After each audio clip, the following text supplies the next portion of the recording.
لا إله إلا الله محمد رسول الله. بسم الله الرحمن الرحيم. السلام عليكم ورحمة الله وبركاته. الحمد لله رب العالمين، والصلاة والسلام على أشرف الأنبياء والمرسلين نبينا محمد صلى الله عليه وسلم. وبعد، رب اشرح لي صدري ويسر لي أمري واحلل عقدة من لساني يفقهوا قولي. Allahumma zidna ilman warzuqna fahman wa amalan mutaqabbalan, amin amin ya rabbal alamin. Hadirin yang dimuliakan Allah, barakallahu fikum. Semoga Allah subhanahu wa ta'ala melimpahkan keberkahannya kepada kita-kita yang hadir melaksanakan salat subuh berjamaah dan kemudian dilanjutkan dengan talabul ilmi. Nabi sallallahu alaihi wasallam mengatakan talabul ilmi ini atau majelis ilmu itu adalah salah satu min riyadil jannah, dari taman-taman surga. Maka kata Rasulullah sallallahu alaihi wasallam, kalau kita melihat taman-taman surga tersebut, maka hadirilah. Dan Nabi sallallahu alaihi wasallam juga mengatakan, orang yang menempuh jalan menuju majelis ilmu, sahalallahu tariqan ilal jannah, maka nanti Allah subhanahu wa ta'ala akan mudahkan jalannya ke surga. Nah hadirin yang dimuliakan Allah, jalan menuju surga itu butuh ilmu. Sebagaimana kalau kita mencari alamat, tentu juga butuh ilmu. Yang nggak tahu Jakarta, nggak punya hibrah, nggak punya pengalaman, nggak ada mapnya, ya kemuter-muter aja begitu. Maka menuntut ilmu itu bagian dari membekali diri untuk bisa sampai kepada surga Allah subhanahu wa ta'ala. Nah hadirin yang dimuliakan Allah, di depan kita ini ada dua kitab. Nanti kita akan coba banding-bandingkan dalam artian mencari istifadah dari dua kitab tersebut. Nah yang pertama hadirin yang dimuliakan Allah, berbicara dengan as-siyam, berbicara tentang puasa Ramadan. Yang pertama hadirin yang dimuliakan Allah, Ramadan ini atau puasa di bulan Ramadan ini minal ma'lum bidarurah, sesuatu yang sudah maklum secara daruri bahwa dia wajib dan memiliki keutamaan yang luar biasa. Imam Ibnu Asyakir dia buat risalah tipis tentang fadlu syahr Ramadan, keutamaan bulan Ramadan. Salah satu hadis yang beliau masukkan adalah hadis tentang idza jaa Ramadan futihat abwaabul jannah. Jika datang bulan Ramadan maka pintu-pintu surga dibuka. Bahkan Imam Ibnu Asyakir beliau meriwayatkan dengan sanadnya beberapa redaksi yang mirip dengan hadis ini. Sengaja diperbanyak oleh beliau sebagai ifadah, sebagai pengetahuan bagi kita bahwa jika datang bulan Ramadan pintu-pintu surga semuanya terbuka. Bahkan dalam sebuah riwayat dikatakan saking semuanya terbuka, fala baba yughlaq, tidak ada satu pintu pun yang ditutup. Dan pintu-pintu neraka, kata Nabi sallallahu alaihi wasallam, ditutup dan tidak ada satu pintu pun dari pintu-pintu neraka dibuka. Wasufidatis syayatin, dan syaitan-syaitan dibelenggu di bulan Ramadan. Sebagian ulama hadirin yang dimuliakan Allah memahami hadis ini dengan maslak hakiki. Mereka memahami hadis ini secara hakiki bahwa di bulan Ramadan ini benar adanya di surga sana pintunya sedang dibuka selebar-lebarnya, dan benar di neraka sana pintunya sedang ditutup serapat-rapatnya. Tidak ada satu pintu neraka pun yang terbuka. Dan mereka juga memahami bahwa setan itu benar-benar secara hakiki dibelenggu, dirantai, diborgol, walaupun kita nggak tahu kayak apa bentuknya begitu. Tapi ada juga sebagian ulama memahami maslakul majaz, bahwa yang dimaksud dengan idza jaa Ramadan futihat abwaabul jannah wa ghuliqat abwaabun nar dipahami secara majazi, dipahami secara kiasan, bahwa jika bulan Ramadan tiba maka pintu-pintu surga dibuka, artinya jalan menuju surga Allah perbanyak dan jalan menuju neraka Allah persedikit. Dan ini bisa dipahami hadirin yang dimuliakan Allah, karena di bulan Ramadan ini setiap kebaikan dilipat gandakan oleh Allah Subhanahu wa taala.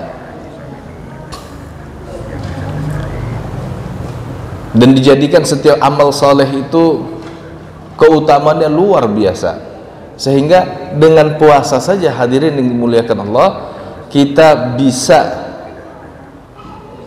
meraih ampunan Allah Subhanahu wa taala. Nabi SAW mengatakan, man shoma ramadhana imanan wa ihtisaban ghufira lahu ma taqaddama min dhanbih.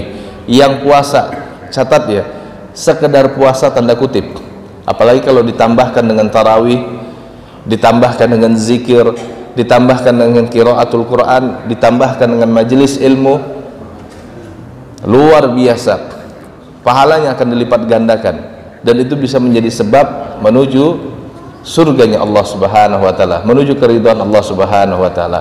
Yang puasa saja dengan catatan puasanya imanan wa ihtisaban, karena iman kepada Allah dan karena mengharapkan ridha Allah, ghufira lahu ma taqaddama min dhanbih, pasti akan dihapuskan dosa-dosa yang terdahulu. Dan memang puasa ini jalan efektif mendapatkan maghfirah atau ampunan Allah Subhanahu wa taala. Karena dengan puasa hadirin yang dimuliakan Allah, bukan hanya sekedar kita menahan diri dari makan minum, tapi juga menahan diri dari apa saja yang tidak disenangi oleh Allah Subhanahu wa taala.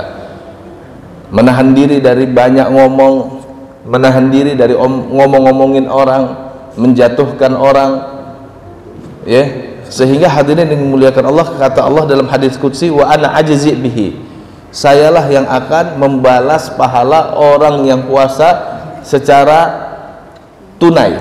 Artinya kalau yang lain itu ada sebutannya, misalnya sholat berjamaah 27 derajat lebih utama daripada sholat sendirian. Kalau puasa lah, puasa itu tidak disebutkan pahalanya apa, tapi Allah langsung yang akan membalasnya, begitu. Karena memang kata Allah, yada' ta'amahu wa syarabahu wa syahwatahu min ajlih. Orang yang puasa dia menahan diri dari minum, menahan diri dari makan, menahan diri dari syahwatnya karena Allah Subhanahu wa taala. Wa ana ajzi bihi, akulah yang langsung akan memberikan balasan. Nah, maka oleh karena itu hadirin yang dimuliakan Allah, sampai di sini aspek fikihnya yang perlu kita garis bawahi. Ternyata salah satu yang harus kita pahami kalau berbicara fikih, ya, karena puasa ini adalah sesuatu yang maklum fiddin bid darurah, sudah diketahui secara daruri kalau dia adalah wajib. Pertama, tidak seorang pun diuzurkan atau tidak seorang pun diperbolehkan meninggalkan puasa kalau tidak memiliki alasan syar'i yang disebut dengan al-a'dzar asy-syar'iyyah, uzur-uzur syariat yang menyebabkan seseorang itu boleh meninggalkan puasa. Misalnya hadirin yang dimuliakan Allah, kalau wanita itu hamil boleh meninggalkan puasa. Nah, kalau wanita itu menyusui boleh meninggalkan puasa. Cuma nanti kalau kita lihat dalam kitab-kitab fikih, pandangan-pandangan ulama Syafi'i dan ulama-ulama Hambali mengatakan kalau dia meninggalkan puasa karena takut akan dirinya, karena mungkin dirinya jadi lemas, bla bla bla, maka dia wajib qada. Tapi kalau dia khawatir karena kesehatan anaknya, maka nanti wajib qada dan bayar fidyah. Nah,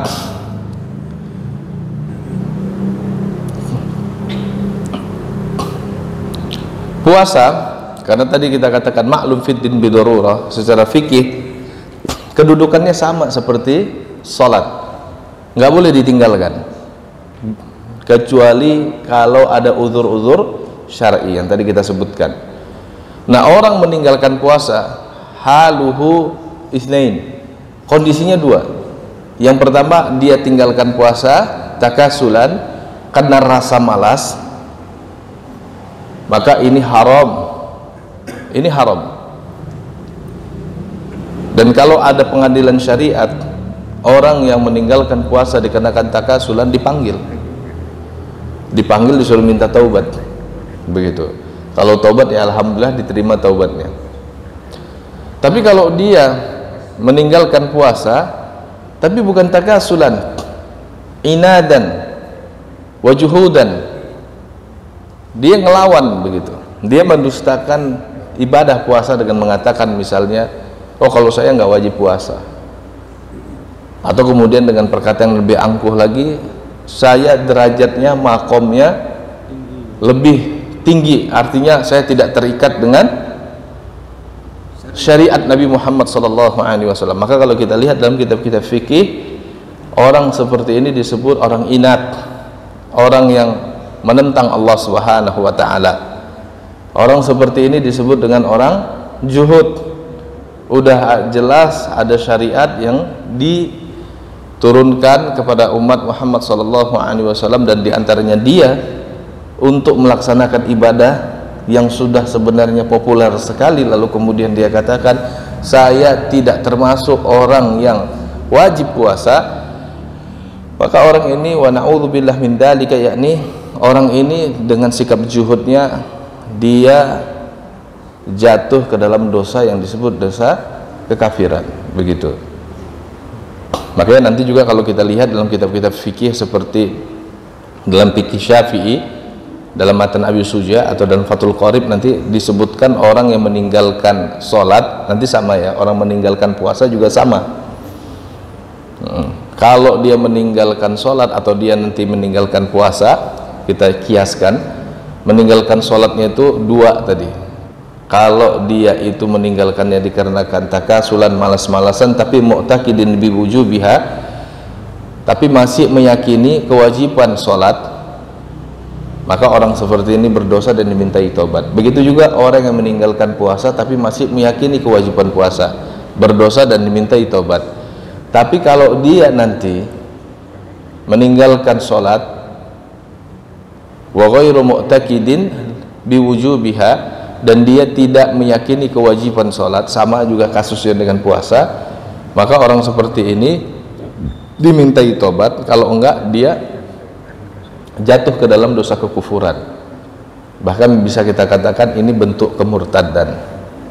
Kalau ditanya, Ustadz bagaimana hukumnya? Kalau nggak mau taubat, memang hukumnya itu qutila haddan. Dalam pengadilan syariat nanti akan dihukum mati, begitu. Maka dari sini hadirin yang dimuliakan Allah, maksud saya cerita sejauh ini agar kita tahu betapa pentingnya puasa, sebagaimana betapa pentingnya sholat. Nggak boleh main-main dan nggak boleh takasul, malas-malasan, kecuali ada udzur syar'i, kecuali ada sebab-sebab yang membolehkan dia membatalkan puasa. Nah, termasuk nanti hadirin yang dimuliakan Allah, di antara sebab-sebab itu misalnya kerja di pertambangan. Nah, nanti kita diskusikan apakah kerja di pertambangan termasuk udzur syar'i. Nah, kalau kita bilang udzur syar'i, kalau gitu ngebecak sama enggak, begitu. Nanti kita diskusikan. Nah, hadirin yang dimuliakan Allah, Kitabus Siyam yajib as-siyamu Ramadan ala kulli muslim balighin aqilin qadir ala shaum. Jadi wajib puasa Ramadan atas setiap muslim baligh, aqil, dan memiliki kemampuan untuk melaksanakannya. Jadi ada 4 ya. Dia muslim, maka orang yang nggak muslim kalau dia puasa, puasanya nggak sah, karena ghairu mukhatab, karena dia kan nggak diperintahkan. Oh, tapi ada tetangga saya Ustadz, dia kalau kita Ramadan dia ikutan Ramadan. Nah, ya silahkan aja, tapi puasanya tidak dinilai di sisi Allah. Yang kedua, baligh, sudah baligh. Loh Ustadz, ini bagaimana anak saya puasa? Ya, ini ketika anak kita puasa itu dalam rangka mengajarkan dia untuk taat kepada Allah. Kalau bukan karena itu, dia juga ghairu mukhatab, tidak yang dimaksud Allah Subhanahu wa Ta'ala ketika Allah menurunkan ayat kutiba alaikumus siyam. Makanya Nabi SAW mengatakan rufi'al qalamu an thalathatin, ya, pena catatan amal itu diangkat dari 3 orang. an majnuni hatta yafiqa, dari orang gila sampai hilang kegilaannya, an naimi hatta yastayqidha, dari orang yang tidur sampai dia terbangun, wa an sabiyyi hatta yablugha, dari anak kecil sampai dia baligh. Nah, termasuk juga kaidah ini, hadis ini adalah akil, orang yang berakal. Nanti kalau ada anak yang atau seseorang yang akalnya enggak sempurna, maka tidak termasuk mukhatab, tidak termasuk yang dimaksud oleh Al-Quran dan As-Sunnah ketika Allah misalnya menurunkan ayat kutiba alaikumusiyam. Contohnya hadirin yang dimuliakan Allah, maaf nih, ada anak autis. Kalau autisnya berat sehingga kita bisa kategorikan dia termasuk ghairu akil, tidak berakal, maka sejatinya dia tidak termasuk yang diwajibkan. Tapi bagaimana kalau kemudian kadar autisnya itu berkurang karena diterapi begitu, sampai kemudian sebenarnya dia bisa kita kategorikan seperti orang berakal pada umumnya. Buktinya apa? Buktinya dia kuliah misalnya, buktinya dia ngerti kalau diajak ngomong, bahkan kalau diperintahkan sesuatu dia ngerti. Nah, kan sekarang banyak anak-anak yang autis karena diterapi dengan terapi yang benar, bisa kita katakan dia hampir normal lah begitu. Saking hampir normalnya dia kuliah, ya kan, di Politeknik Jakarta. Kita aja yang nggak autis saja kalau masuk Politeknik Jakarta kayaknya nggak lulus Pak, gitu. Nah, kalau kadar autisnya itu berkurang dan dia lebih dominan sebagai orang yang berakal, maka masuk kategori ayat, masuk kategori hadis, yaitu wajib puasa. Qadir ala saum, mampu untuk melaksanakan puasa, ya. Maka tadi kita katakan, kalau ada orang tua misalnya sakit, bahkan sakitnya itu sebagaimana disebutkan para ulama, la yurja bur'uhu, tidak diharapkan sehat, gitu. Orang udah tua begitu ya, kibar, stroke misalnya, sulit untuk melaksanakan puasa, orang berdiri aja dah nggak bisa begitu. Apakah dia mukhatab? Apakah dia wajib? Kita katakan la. Fasyurutuhu arba, maka syarat melaksanakan puasa ini adalah 4. Yang pertama al-Islam, fala yajib ala kafirin asliyin wala murtaddin li'annahu ibadatun fala tajib al kafir kas-shalah. Maka tidak diwajibkan atas orang yang kafir asli atau orang yang murtad, ya, tidak diwajibkan. Li'annahu ibadatun, karena puasa ini adalah ibadah, fala tajib alal kafir, tidak diwajibkan atas orang kafir, kas-shalah, seperti salat, gitu. Wa tsani, syarat yang kedua al-aqlu, berakal, fala yajib alal majnun, maka tidak diwajibkan atas orang gila. Wa tsalis, dan yang ketiga adalah al-bulugh, baligh, fala yajib ala sabiyyin, tidak diwajibkan atas anak kecil. Tadi kita katakan kita ngajak anak kita puasa itu dalam rangka tarbiyah, dalam rangka untuk mendidik dia menjadi manusia yang siap untuk tunduk kepada Allah Subhanahu wa taala. Karena hadirin yang dimuliakan Allah, sedikit cerita tentang manusia yang tunduk kepada Allah. Maqasid atau maksud dari puasa ini kan agar la'allakum tattaqun, kata Allah, agar kalian menjadi orang yang bertakwa. Kok bisa? Pertanyaannya, puasa ini membentuk seseorang menjadi orang yang bertakwa. Kira-kira alasannya apa? Karena hadirin yang dimuliakan Allah, catat baik-baik, nggak ada orang begitu lahir dia jadi orang bertakwa, dan tidak ada orang begitu lahir dia jadi orang yang jahat, begitu lahir sudah korup misalnya. Enggak. Ada proses di mana seseorang menjadi mukmin muttaqi, menjadi orang yang bertakwa, dan ada proses di mana seseorang itu menjadi orang jahat. Maka hadirin yang dimuliakan Allah, kalau kita lihat dalam kitabul akhlak, buku-buku akhlak, ternyata akhlak itu dapat dibentuk, istilahnya itu bisa dilatih, gitu. Kayak kita hari ini, mungkin 10 tahun yang lalu bukan ahli sholat, bukan ahli masjid. Gimana Pak? Waktu masih aktif kerja dulu, wah, bangun jam 6 berangkat langsung ke Jakarta. Ya kalau jam 6, kadang-kadang ada yang berangkat jam 4 juga ada berangkat. Lupa sholat, iya kan? Dan mungkin tidak pernah terpikir untuk sholat subuh, apalagi berjamaah. Ya, lalu kemudian Allah kasih hidayah, Allah lembutkan hatinya, kemudian sholat kok rasanya sholat enak, lama-lama sholat sehari 5 kali, lama-lama sholatnya di masjid dan merasakan ketentraman. Benar nggak? Maka hadirin yang dimuliakan Allah, puasa ini mengajarkan kita bagaimana berproses menjadi orang baik. Hari pertama bangun sebelum subuh, jam 4 atau bahkan jam 3 udah bangun, ya, sudah mulai sahur, kemudian nanti sholatnya di masjid berjamaah, begitu terus aja continue sampai menjadi kebiasaan kita. Dan harapan nanti begitu di luar Ramadan ini menjadi kebiasaan kita, bisa bangun sebelum subuh gitu.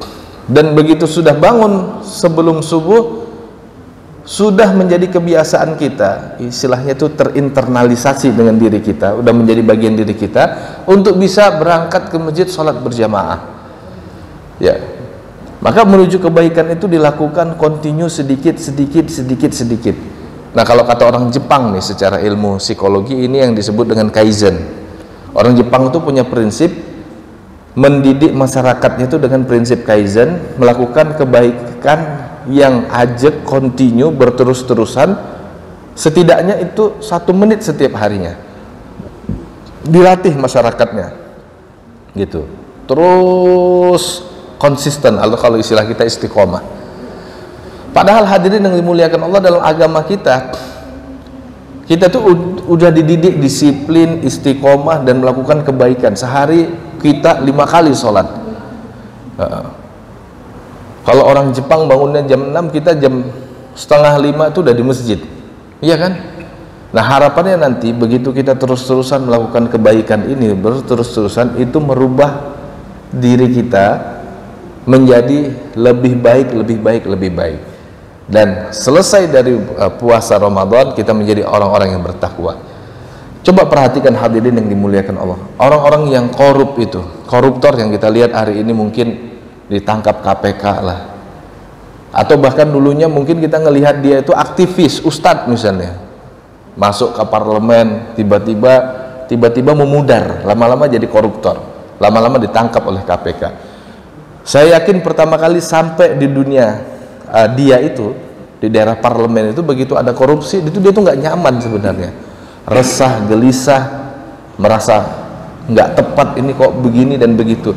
Tapi karena kemudian dia menyesuaikan diri, berlatih, kalau istilah kita tadi riyadhah bahasa Arabnya, lama-lama rasa resah gelisahnya hilang, lama-lama kemudian bisa menerima itu, lama-lama bahkan dia menjadi pelakunya begitu. Jadi memang ada proses, nggak langsung ujuk-ujuk begitu. Dan menjadi orang bertakwa juga gitu, berproses. Ramadan ini maksudnya seperti itu, pelan-pelan kita bangun pagi, sahur, kemudian ke masjid, setelah dari masjid nggak langsung pulang, zikir, sholat duha, begitu selanjutnya. Nah kembali hadirin yang dimuliakan Allah, jadi dalil hadis yang dijadikan dasar untuk mengatakan syaratnya tadi ada 4, salah satunya Islam, kemudian yang kedua akal, yang ketiga baligh, dan yang keempat adalah al-qadru atau al-qadir ala fi'liha, yaitu mampu melaksanakannya. Hadis Nabi SAW, rufi al-qalam an thalathatin, tadi ya, pena catatan yang menuliskan si fulan wajib itu diangkat dari 3 orang, majnun hatta yafik, orang gila sampai dia sadar dari kegilaannya, naim, orang tidur sampai dia terbangun, anis sabi, dari anak kecil sampai dia baligh.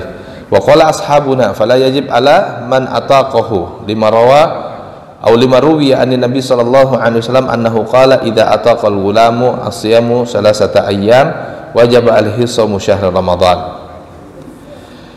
Nah, wa qala ashabuna, para sahabat kami mengatakan, yajib alaman ataqahu, diwajibkan puasa atas orang yang memiliki kemampuan. Ya, jadi kalau tidak memiliki kemampuan nggak wajib. Begitu tadi, misalnya orang marid, sakit, atau orang kibar, usia lanjut dan memang nggak bisa diharapkan, nggak wajib. Ya, hal ini sebagaimana diriwayatkan dari Nabi SAW. Kata Nabi SAW, idza ataqal gulam as-siyama salasata ayyamin wajib alaihi saumu siyamu syahr Ramadan. Ya, jika anak tersebut mampu untuk melaksanakan puasa 3 hari, maka wajib atasnya puasa bulan Ramadan. Li'annahu yu'aqab ala tarkihi, hada sifatul wajib wal amru wal awwal al madhhab lil khabar. Nah, dikarenakan dalam hadis ini dan hadis-hadis yang lain menunjukkan orang yang kalau meninggalkannya itu dihukum, berarti ini menunjukkan puasa ini memang wajib. Ya, dan hal ini lebih utama lagi memang berdasarkan kabar dari Al-Quran dan hadis bahwa Allah Subhanahu wa Ta'ala telah mewajibkan puasa. Nah, hadirin yang dimuliakan Allah, wal masalah, ada masalah di sini. Bagaimana kalau anaknya, dan anak itu sobi, anak itu anak kecil. Tadi kita katakan sobi kan nggak wajib, tapi kan untuk mendidiknya. Ada anak nggak mau puasa, ya.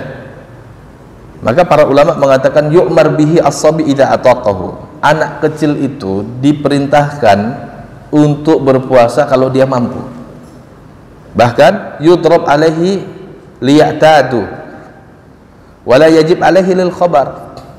Bahkan anak itu kalau nggak mau boleh dihukum dengan hukuman pukulan, ya, walaupun la yajib alaihi lil khabar, walaupun tidak wajib berdasarkan kabar dari Nabi SAW. Dan ini juga kita kiaskan dalam kasus sholat. Nabi SAW mengatakan kan anak itu yu'mar bis shalah wa huwa ibn sab'u sinin. Anak itu diperintahkan atau diajarkan untuk melaksanakan sholat, sedangkan anak itu usia 7 tahun. Wa yudrab wa huwa ibn ashru sinin. Dan dia dipukul, artinya dihukum, bukan kemudian dipukul dengan kekerasan sampai kemudian jadi kekerasan dalam rumah tangga, bukan. Maksudnya pukulan untuk mendidik agar anak itu sholat dan dia usia 10 tahun. Maka hal yang sama juga pada sholat, pada puasa. Anak itu sekalipun tidak, tadi kita katakan tidak wajib, tidak diwajibkan, tapi untuk mendidik dia menjadi hamba Allah, dia diperintahkan, diajak bangun usia 7 tahun. Sudah mulai itu usia 7 tahun. Usia 10 tahun kalau dia mampu, diajak puasa full gitu. Bahkan dihukum kalau nggak mau, biar terbiasa begitu. Tapi tentunya hadirin yang dimuliakan Allah, bapak-bapak lebih tahu bagaimana kondisi kejiwaan anak. Jangan juga kemudian terlalu kita paksakan, akhirnya anak merasa tertekan dan merasa nggak nyaman dengan syariat puasa. Jadi dididik agar anaknya itu menjadi anak yang bertakwa kepada Allah. Dan ini penting hadirin yang dimuliakan Allah. Jadi anak, catatannya ya, kalau dengan Allah saja dia tidak takut, maka susah diharapkan dia itu bisa tanda kutip takut kepada kita. Kalau Allah aja nggak dihargai, apalagi orang tuanya, wallahi.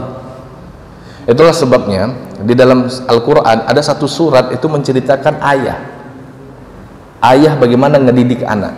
Padahal hadirin, terutama kaum ayah yang ada di sini, surat tersebut kan surat Luqman. Luqman itu bukan nabi, bukan rasul.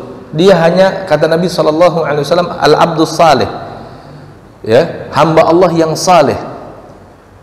Dia didik anaknya, ya bunayya la tusyrik billah inna syirka la dzulmun adzim. Jadi yang pertama kali dia didik anaknya itu adalah agar anaknya itu berbakti kepada Allah.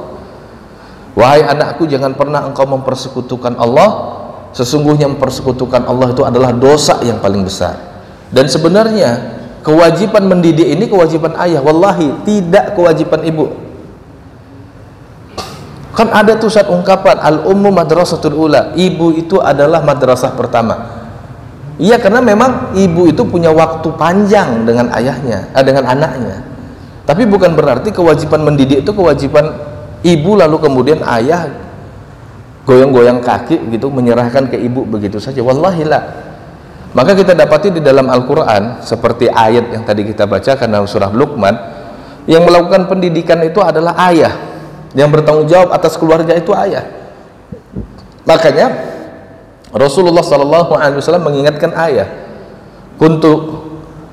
kullukum ra'in wa kullukum mas'ulun an ra'iyatihi. Kalian wahai para ayah, kalian adalah para pemimpin dan kalian adalah orang yang paling bertanggung jawab atas kepemimpinan kalian. Nanti yang dihisap itu adalah ayah. Ya, ayah itu kan seperti kepala sekolah. Kalau sekolahnya gagal, ya bukan gurunya yang dihisap, memang gurunya kemudian harus mempertanggungjawabkan, tapi yang mempertanggungjawabkan paling terdepan adalah kepala sekolah.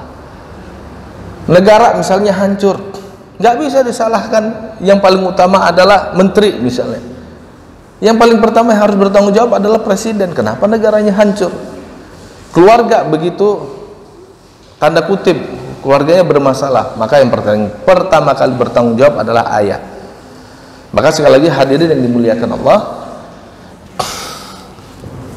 yang berkewajiban mendidik anak untuk puasa itu ayah. Ya. Maka tadi kita bacakan apa yang disebutkan para ulama, wa yu'mar bihi as-sabiyyu idza ataqahu. Diperintahkan anak untuk berpuasa kalau dia mampu. Siapa yang kemudian harus memerintahkan anak? Ayah. Dan ayah nggak boleh berlindung dengan perkataan yang tersebar, bukan ayat, bukan hadis. Al-ummu madrasatul ula, ibu itu adalah madrasah pertama. Ini bukan dalil, bukan ayat Al-Quran, bukan hadis Nabi SAW. Ini hanya ungkapan saja bahwa ibu adalah madrasah pertama. Dan disebut madrasah karena waktu interaksi ibu dengan anak itu lebih panjang. Tapi tetap kewajiban mendidik itu adalah kewajiban ayah. Terserah nanti ayahnya panggil guru untuk meringankan kewajibannya, panggil tenaga profesional, tenaga pendidik yang meringankan kewajibannya, tapi tetap yang memiliki kewajiban untuk mendidik anak dalam hal ini misalnya puasa adalah ayah. Makanya coba perhatikan ayat-ayat yang berbicara tentang ayah di dalam Al-Quran. Di antaranya misalnya surat Yusuf. Surat Yusuf itu kan cerita tentang Yusuf. Yusuf ini kan Bani Israel. Iya, Yusuf itu Bani Israel. Bahkan disebut 12 suku Bani Israel itu adalah salah satunya Yusuf, dan kemudian Benyamin, dan keluarganya yang 12 itu. Israel itu adalah nama ayah mereka, Yakub alaihissalam. Kalau kita buka dalam kitab-kitab tafsir, para ulama mengatakan Yakub disebut Israel pertama karena memang nama lainnya, ismun lahu. Yang kedua, pendapat kedua mengatakan Yakub disebut Israel karena laqabun lahu, gelar dari Yakub. Israel sendiri kalau kita terjemahkan secara harfiah, Isra wal Il, hamba Allah. Lihat bagaimana Yakub alaihissalam itu mendidik anaknya. Interaksinya itu ketat sekali. Dia ngomong ke anaknya, la taqsus ru'yaka ala ikhwatika Yusuf, nanti mimpimu ini jangan pernah kau ceritakan kepada saudara-saudaramu, fayakidu laka kaida, nanti mereka jadi dengki dan menimpakan mara bahaya kepadamu. Itu kan nggak mungkin obrolan itu diangkat oleh Allah Subhanahu wa taala kecuali Yakub itu memiliki interaksi yang dekat dengan anaknya, dalam hal ini Yusuf. Maka jangan heran hadirin wahai ayah ya, ketika Yakub itu mau mati syakaratul maut, yang ditanya Yakub itu adalah madza ta'buduna ba'di, dalam surah Al-Baqarah itu di ayat 127, 128 sampai 130-an. Wahai anak-anakku, nanti kalau ayah mati siapa yang kalian sembah? Ketika anak-anaknya mengatakan yang kami sembah adalah Tuhan yang kamu sembah, Tuhannya Ibrahim, Tuhannya Ishak, itu Yakub lega dia. Alhamdulillah saya sebagai ayah sudah lepas tanggung jawab saya. Padahal begitu pun hadirin yang dimuliakan Allah, ternyata tidak semua anak Yakub itu baik. Kita kan tahu tuh kisah Yusuf, bagaimana anak-anak dia yang besar-besar itu mencelakai Yusuf. dan bagaimana kekhawatiran Yakub nanti anak-anaknya yang besar ini jahat kepada anak-anaknya yang lain ini. Saking sedihnya ketika anaknya itu, Yakub udah tahu ini nanti kalau anakku Yusuf yang baik ini yang sedang dalam dirundung masalah, karena Yusuf itu Pak, itu dia kan piatu. Jadi ibunya Rahil, dalam kisah Israiliyat disebut Rahil nama ibunya, wafat, dan memang Yusuf dan Binyamin ini punya sifat yang baik begitu, sehingga ayahnya itu sayang. Ayahnya khawatir Yusuf dan Binyamin ini dicelakakan, sampai kemudian suatu hari saudara-saudaranya yang besar-besar itu minta izin kepada ayahnya untuk bawa Yusuf main-main. Tahu-tahu pulang mereka katakan, ayah, Yusuf udah nggak ada. Tadi waktu kita main-main akalahu dzib gitu, dimakan oleh serigala.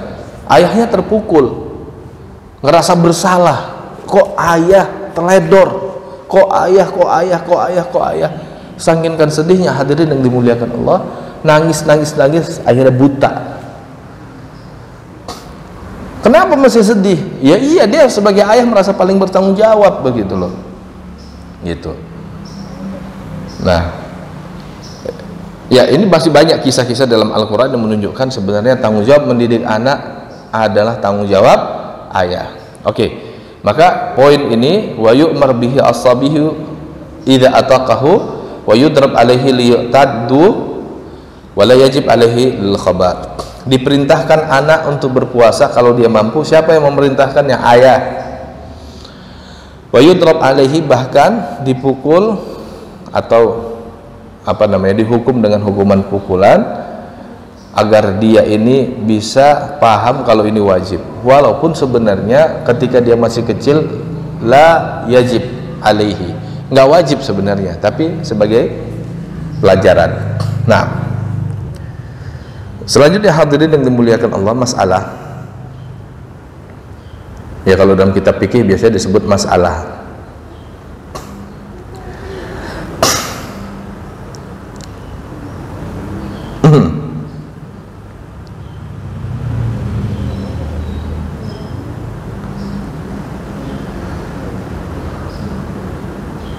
Nah ini ada pembahasan, saya ambil langsung kemari. Al-haid wa nufasa tuftirani wa taqdiyani wa in samata lam yujzihuma. Al-hamil wal murdi idza khafata ala anfusihima. Sebentar, ini ada problem, ada masalah. Bab ahkamul muftirin. Nah, kita langsung ke bab ahkamul muftirin fi Ramadan. Wa yubahu al-fitru fi Ramadan li arba'ati aqsamin. Ahaduhuma al-marid alladhi yatadarrar bihi wal musafir alladhi lahu al-qasru fal fitru lahuma afdal wa alaihim al-qada wa in sama ajza'huma. Nah, bab tentang hukum-hukum orang yang berbuka di Ramadan.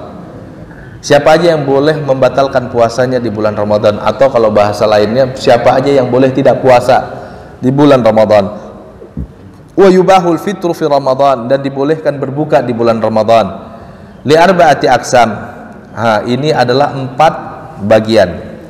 Ahaduha, yang pertama adalah al-marid alladhi yatadarrar bihi. Yang pertama yang boleh meninggalkan puasa adalah orang yang sakit, alladhi yatadarrar bihi, yang kalau dia puasa bisa mendatangkan darar, bahaya gitu. Contohnya ada orang lagi dirawat begitu, dirawat di rumah sakit, ya mungkin dia ngerasa seger, tapi kalau kemudian dia puasa tidak makan obat, ya terdarar, akan punya ekses negatif bagi tubuhnya. Maka boleh yubah alaihi atau yubah al-fitru, boleh dia tidak puasa. Yang kedua, wal musafir alladzi lahul qasr. Ya, dan orang yang melakukan safar yang dia dibolehkan untuk melaksanakan qasrus shalah. Ya, meringkas salat. Misalnya ada orang bulan Ramadan mau mudik.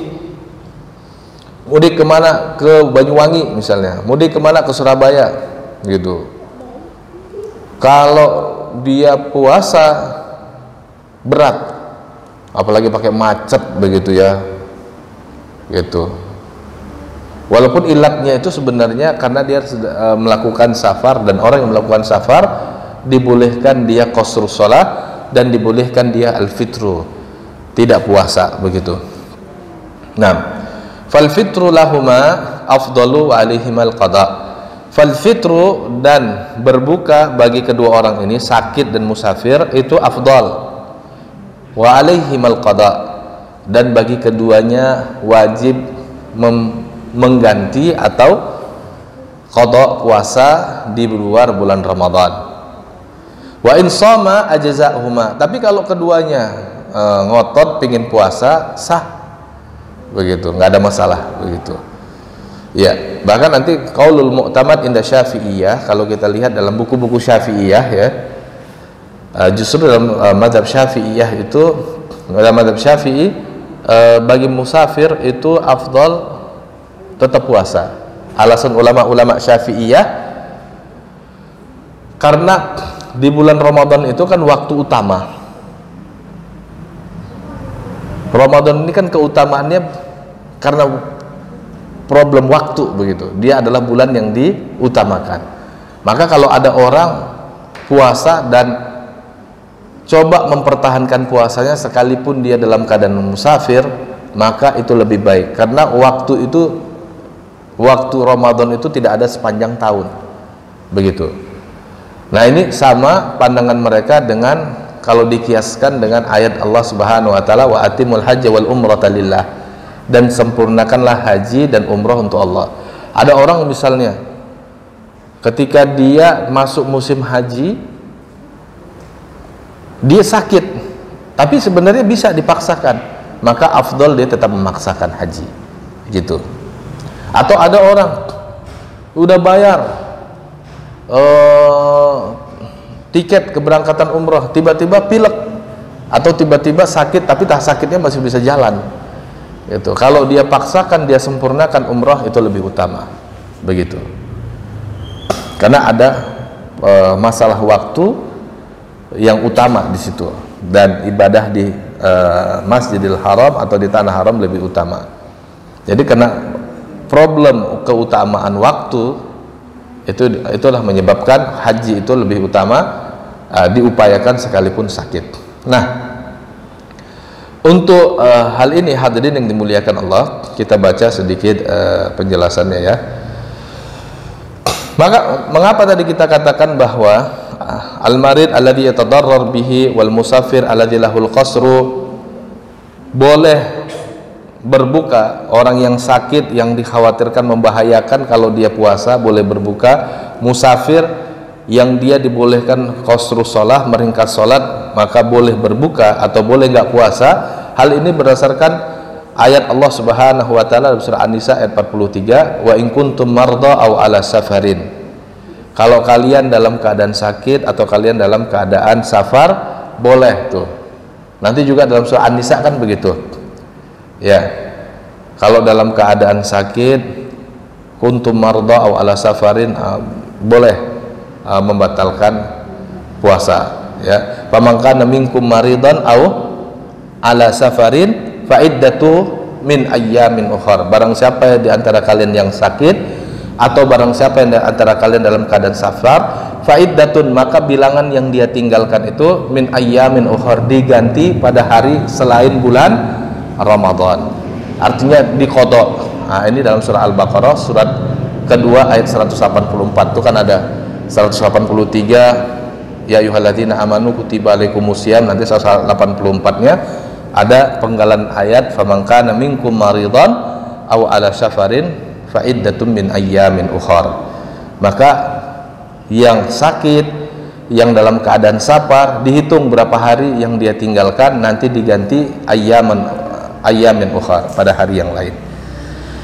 Wali qaulihi sallallahu alaihi wasallam, dan berdasarkan hadis Nabi sallallahu alaihi wasallam, laisa minal birri as-shaumu fis safar, bukan merupakan kebaikan, kata Nabi sallallahu alaihi wasallam, puasa dalam keadaan safar gitu.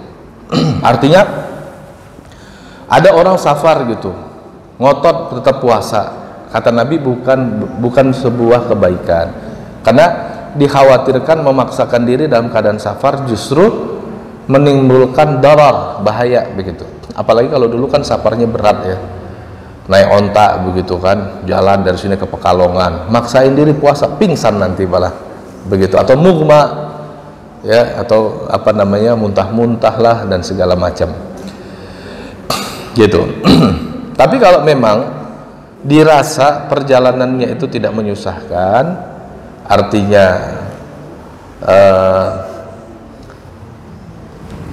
kesulitannya itu bisa hilang, ya silahkan saja. Sebagai mana tadi kita katakan qaulul mu'tamad atau pendapat terpilih dalam Syafi'iyah dipertahankan. Wa kharaja Nabi sallallahu alaihi wasallam. Nah, ini perbuatan Nabi, fi'lun Nabi sallallahu alaihi wasallam pernah melakukan perjalanan amal fathi pada tahun penaklukan kota Mekah, fa aftara, maka Nabi sallallahu alaihi wasallam justru berbuka. Maka kita katakan tadi apa namanya, boleh, bahkan afdal. Dan salah satu dalilnya adalah kisah perbuatan Nabi sallallahu alaihi wasallam. Nabi kharaja amal fathi fa aftara fa balaghahu anna an-nasan shamu fa qala ulaikal usa. Ya. Jadi Nabi sallallahu alaihi wasallam berangkat dengan pasukan pada saat penaklukan kota Mekah. Nabi sallallahu alaihi wasallam justru membatalkan puasanya. Fa balaghahu, kemudian disampaikan kepada Nabi sallallahu alaihi wasallam anna an-nasan, bahwa orang-orang pasukan kaum muslimin shamu, mereka puasa. Kata Nabi sallallahu alaihi wasallam ulaikal usa, mereka ini justru bermaksiat, mereka adalah orang-orang yang bermaksiat begitu. Kenapa? Allah udah berikan kesempatan di mana orang yang sedang dalam keadaan safar boleh tidak puasa, kok malah puasa begitu ya. Nah, wa in shama ajza'huma lidzalika. Oke. Ada lagi? Masih ada waktunya ya? 6. Atsani al-haid wa nufasa tuftirani wa taqdiyani ijma'an. Orang yang haid, orang yang nipas, gimana puasanya Pak? Haid, nipas, tuftirani, maka orang yang haid, yang nipas nggak puasa. Terus gimana? Taqdiyani, keduanya tetap wajib qada, ijma'an, berdasarkan ijma' kaum muslimin ya. Bahkan apa namanya, kalau tanda kutip ngotot puasa nggak sah ya. Lagi haid, oh saya mau tetap puasa, nggak sah. Wa in somata lam yujzi'huma, kalau seandainya orang haid, kalau seandainya orang nipas ngotot puasa, lam yujzi'huma, maka tidak sah, tidak diberi pahala, ijma'an, berdasarkan ijma' kaum muslimin. Dan juga qalat Aisyah radhiyallahu anha, ibunda Aisyah radhiyallahu anha pernah mengatakan, kunna nu'maru biqada'is shaum wa la nu'maru biqada'is shalah, kami dulu diperintahkan untuk mengganti puasa dan kami tidak diperintahkan untuk mengganti salat. Maksudnya kami dahulu ketika haid diperintahkan untuk mengganti puasa, tapi kami tidak diperintahkan mengganti salat. Jadi kalau ada orang haid nggak puasa, ya dia qada. Terus gimana sholatnya Ustaz? Ya, dia nggak perlu ganti sholat. Loh kok gitu? Iya, dulu di zaman Nabi, ajaran Nabi kayak begitu. Yang lagi haid jangan puasa, tapi nanti qada. Adapun sholatnya nggak perlu di qada. Ya, wala nu'maru bi qada'is shalah. Ta'ni fil haid wan nifas mithluhu. Atsalis, tadi kan kita katakan yang boleh al-fitru atau boleh nggak puasa itu ada 4. Yang pertama sakit dan musafir, yang kedua haid dan nifas, yang ketiga al-hamil wal murdi, orang hamil dan orang yang menyusui. Idza khafata ala anfusihima aftarata wa qadata, kalau orang hamil ini, kalau orang menyusui ini dia takut atas kesehatan dirinya, maka dia berbuka, nggak puasa, tapi wajib qada. Kal marid, maka mereka statusnya seperti orang yang sakit. Orang sakit bagaimana? Orang sakit itu nggak puasa tapi wajib qada. Maka kalau orang yang hamil, orang yang menyusui takut ya tadarrar bi anfusihinna, dia takut nanti kalau lagi hamil dirinya darar, bahaya ya. Kalau dia takut atas dirinya, maka dia boleh berbuka dan wajib qada. Wa in khafata ala waladayhima aftarata wa qadata wa at'amata ala kulli yawmin miskinan. Tapi kalau yang dia khawatirkan itu adalah janinnya, lagi hamil, puasa, takut nanti anaknya ada apa-apa, atau lagi nyusuin, puasa, kalau kemudian batalin puasa takut nanti anaknya ada apa-apa, maka kalau begitu aftarata dia boleh berbuka, boleh nggak puasa, wa qadata dia wajib qada, wa at'amata dan dia wajib bayar fidyah, beri makan angkuli yaumin miskinan, tiap harinya satu orang miskin. Jadi tiap kali dia nggak puasa karena khawatir anaknya, dia boleh nggak puasa, tapi nanti dibayar fidyahnya, kasih makan orang miskin. Liqaulihi subhanahu, berdasarkan firman Allah Subhanahu wa taala dalam surah Al-Baqarah ayat 184, wa 'alal ladzina yutiqunahu fi ta'amun miskin, dan atas orang-orang yang tidak mampu, maka dia yutiqunahu fidyatun ta'amun miskin, maka dia wajib bayar fidyah tiap kali nggak puasa dengan cara memberikan makan orang miskin.